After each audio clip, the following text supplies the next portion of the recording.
الآن يدعو المجلس الأخ لأنه صلاح الدين بن قمر الدين لإلقاء تذكرة فليتقدم مشكورا.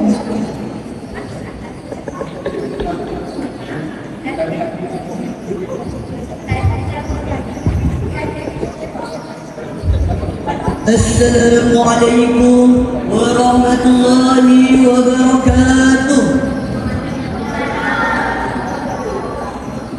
الحمد لله رب العالمين، والصلاة والسلام على أشرف الأنبياء والمرسلين وعلى آله وصحبه أجمعين. بسم الله الذي لا يضر مع اسمه شيء في الأرض ولا في السماء وهو السميع العليم. اللهم إني أعوذ بك من البرص والجنون والجذام ومن سيء الأسقام. رب اشرح لي صدري ويسر لي أمري واحلل عقدة من لساني يفقهوا قولي. أما بعد، أعوذ بالله من الشيطان الرجيم. بسم الله الرحمن الرحيم. والعصر demi masa innal insana lafi khusr, sesungguhnya manusia berada dalam kerugian, illa allazina amanu wa amilus salihati wa tawassaw bil haqq wa tawassaw bis sabr, kecuali orang-orang yang beriman dan beramal saleh dan saling berpesan-pesan kebenaran dan saling berpesan-pesan kesabaran. Inna Allah wa malaikatahu yusalluna 'alan nabi ya ayyuhallazina amanu sallu 'alaihi wa sallimu taslima. Sesungguhnya Allah dan para malaikat berselawat ke atas Nabi. Wahai orang-orang yang beriman, berselawatlah kamu ke atas Nabi dan ucapkanlah salam ke atas Nabi. Ribuan terima kasih pengacara majlis yang dihormati kawan penyenaras Masjid Daerah Kemeduh Al-Fadhil Ustaz Syahrul Wardi, Bonda Ketua, Guru Pendidikan SISP, Barisan Guru dan seterusnya, hadirin dan hadirat yang dirahmati Allah Subhanahu wa taala. Kata Ibnu Umar, aku tidak dapat melihat wajahnya Allah, tetapi aku ingin tahu seperti apa Allah tersenyum kepada hamba. Lalu Rasulullah sallallahu alaihi wasallam kemudian menjawab, wahai Ibnu Umar, jika engkau ingin membuat Allah tersenyum kepadamu, maka buatlah senyuman di wajah ibumu. Kerana di saat ibumu tersenyum kerana kebaikanmu, ibumu tersenyum kerana kejayaanmu, ibumu tersenyum kerana amal solehmu, di saat itulah Allah akan tersenyum kepadamu. Saudaraku yang dirahmati Allah Subhanahu wa taala, untuk mendapat keturunan yang baik, saya yakin ibu bapa kita sering membaca doa Nabi Zakaria dalam surah Imran ayat 38. A'udzu billahi minasyaitonir rajim. Rabbi habli min ladunka dzurriyyatan thayyibatan innaka as-sami'ud du'a. Maksudnya, ya Tuhanku, berilah aku keturunan baik dari sisimu. Sesungguhnya Engkau Maha mendengar doa. Kita tahu ada banyak kebaikan dan amal soleh yang kita boleh lakukan, dan pastinya membudayakan Al-Quran dalam kehidupan dapat memberikan kegembiraan kepada ibu bapa dan seterusnya membuatkan Allah tersenyum kepada kita. Akhirnya ianya memberi keuntungan di dunia dan juga akhirat kepada yang mengamalkannya. Al-Quran adalah kitab agung umat Islam dan membacanya dikira satu ibadah dan beramal dengan segala hukum yang ada di dalamnya adalah satu kewajiban. Rasulullah sallallahu alaihi wasallam bersabda, sesiapa yang membaca satu huruf daripada kitab Allah, maka baginya satu kebaikan, dan satu kebaikan itu sama dengan 10 kali ganda. Aku tidak mengatakan alif lam mim itu satu huruf, tetapi alif satu huruf, lam satu huruf dan mim satu huruf. Riwayat Tirmidzi. Begitulah besarnya pahala yang dijanjikan kepada orang yang membaca Al-Quran, apatah lagi orang yang menghafaz Al-Quran. Rakyat seperjuangan yang dirahmati Allah Subhanahu wa taala, mulai hari ini marilah kita bersama-sama bermuhasabah diri. Berapakah bilangan ayat Al-Quran yang kita baca sehari semalam, dan bilakah kali terakhir kita menghatamkan bacaan Al-Quran? Memang beruntunglah bagi orang-orang yang membaca Al-Quran pada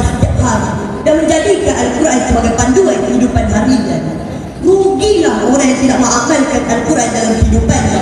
Dan malah lebih rugi lagi jika ada yang masih tidak tangguh baca Al-Quran serta mengamalkan. Na'udzubillah, summa na'udzubillah min dzalik. Amat sedih jika kita sering memberikan alasan sibuk dan jarang masa untuk membaca Al-Quran, tetapi sanggup menghabiskan masa berjam-jam main TikTok, Facebook, WhatsApp, Instagram dan lain-lain. Takutlah kita kepada ancaman dan amaran Allah SWT sebagaimana firman-Nya. Wa qala rasul ya rabbi inna qaumi ittakhadhu hadzal qur'ana mahjura. Yang bermaksud, dan Rasul Nabi Muhammad sallallahu alaihi wasallam bersabda, wahai Tuhanku, sesungguhnya kamu telah mengabaikan Al-Quran ini. Surah Al-Furqan ayat 30. Hadirin dan rakan seperjuangan yang dirahmati Allah Subhanahu wa taala. Janganlah kita berasa rendah diri atau berasa malu jika tidak mahir membaca Al-Quran. Sebaliknya, kita mestilah mencari ruang untuk mempelajari Al-Quran dan ilmu-ilmu yang terkandung di dalamnya. Nabi Muhammad SAW bersabda, orang yang membaca Al-Quran dan mahir membacanya, dia bersama para malaikat yang mulia. Dan orang yang membaca Al-Quran dengan tergagap-gagap, yakni tidak mahir serta suka membacanya, baginya dua pahala. Riwayat Al-Bukhari dan Muslim. Memudahkan hidup dengan Al-Quran bermaksud membacanya, memahami maknanya dan beramal ke segala isi kandungannya. Dan ianya perlu dimudahkan dari rumah, sekolah dan berurusan di tempat-tempat kerja. Marilah sama-sama kita jadikan Al-Quran sebagai panduan kehidupan harian, iaitu way of life. Sirah membuktikan kehidupan berdasarkan Al-Quran, menjadikan kerajaan Umayyah hebat, kerajaan Abbasiyah mantap dan kerajaan Turki Utsmaniyah unggul. Pasti kita masih ingat dari sebelum Islam hebat zaman selepas wafat Rasulullah SAW dan Khulafa' ar-Rasyidin seperti Salahuddin Al-Ayyubi, Muhammad Al-Fatih, Umar Abdul Aziz dan ramai lagi. Kehidupan mereka sejak kecil hingga menjadi pemimpin segani sudah diasuh dengan didikan berlandaskan Al-Quran dan As-Sunnah.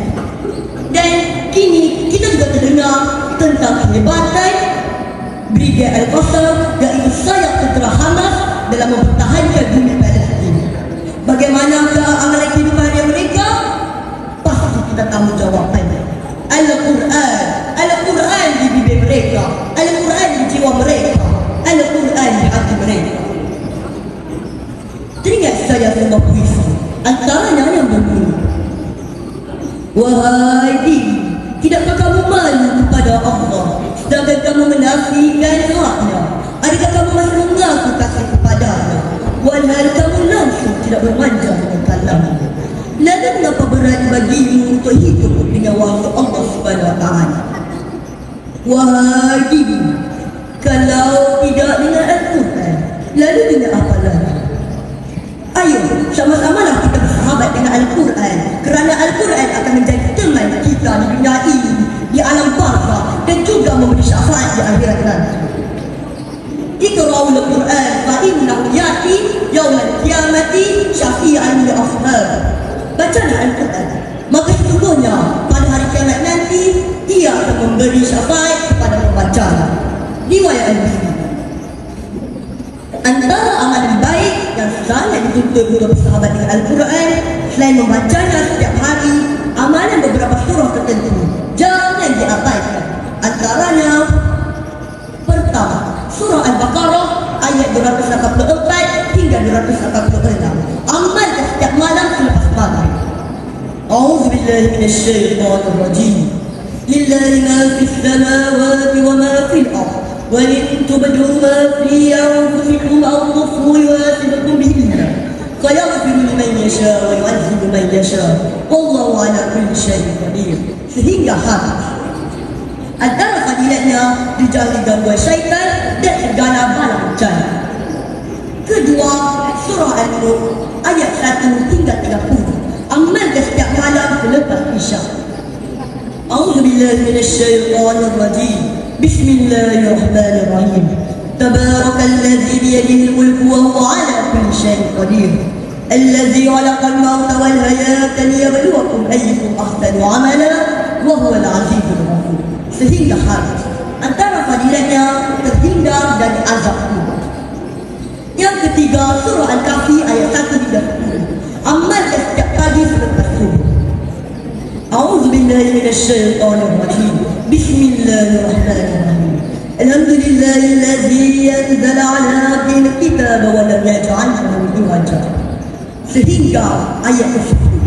Antara fadilahnya keselamatan dari fitnah dajjal.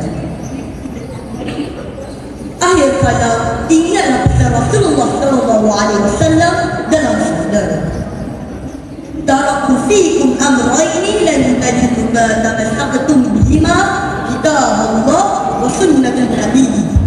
Yang bermaksud, aku tinggalkan dua perkara yang jika kamu berpegang kepada keduanya, nescaya kamu tidak akan sesat selama-lamanya, yaitu kitab Allah, yakni Al-Quran dan sunnah Nabi. Semoga podcast saya ini memberi manfaat. Yang baik itu semuanya dari Allah Subhanahu Wa Taala, dan yang kurang itu datangnya dari pendengar diri saya sendiri. Sekian. Wabillahi taufiq wal hidayah. Assalamualaikum warahmatullahi taala wabarakatuh.